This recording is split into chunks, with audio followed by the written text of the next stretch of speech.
As we mentioned earlier, heading into today, Marco Rubio has been at the center of the discussion in the Republican race, and NBC Nightly News anchor Lester Holt caught up with him on the trail yesterday. Lester, good morning. Hey, Savannah, good morning. Great to see you. Rubio came under fire, as you know, during Saturday's debate, with opponents like Governor Chris Christie taking aim for Rubio's repeated use of the exact same attack lines against President Obama.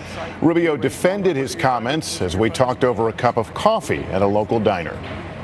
Let's dispel once and for all with this fiction that Barack Obama doesn't know what he's doing. He knows exactly what he's doing. You repeated the same thing four times. I'll say it again. Barack Obama's trying to change America, and he's doing damage to this country with those changes. But in repeating it over and over again, it played to this notion that your critics have, some of your opponents, that you are a bit contrived, that you're rehearsed, that you're not genuine. Yeah, but that's silly. I mean, and that's people understand. People when they're running for office are going to say whatever they need to say. So to be called Marco Robot, to see a headline that said you choked, doesn't bother you. But that's just part of the process. Was it your finest performance?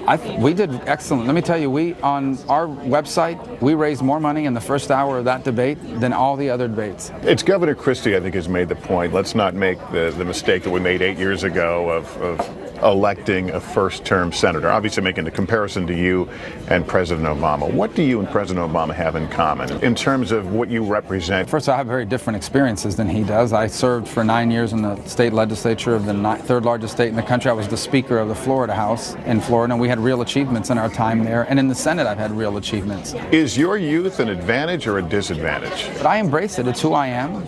I haven't lived as long as some of the people running for president, but I've done more than most of them. Your third place showing in Iowa, strong third place, has put a lot of expectations on you in terms of going forward here.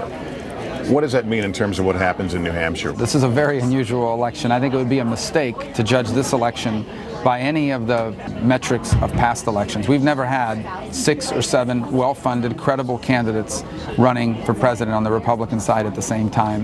So I think this nomination is going to take a little longer, and I think it's going to be a little different process than in the past.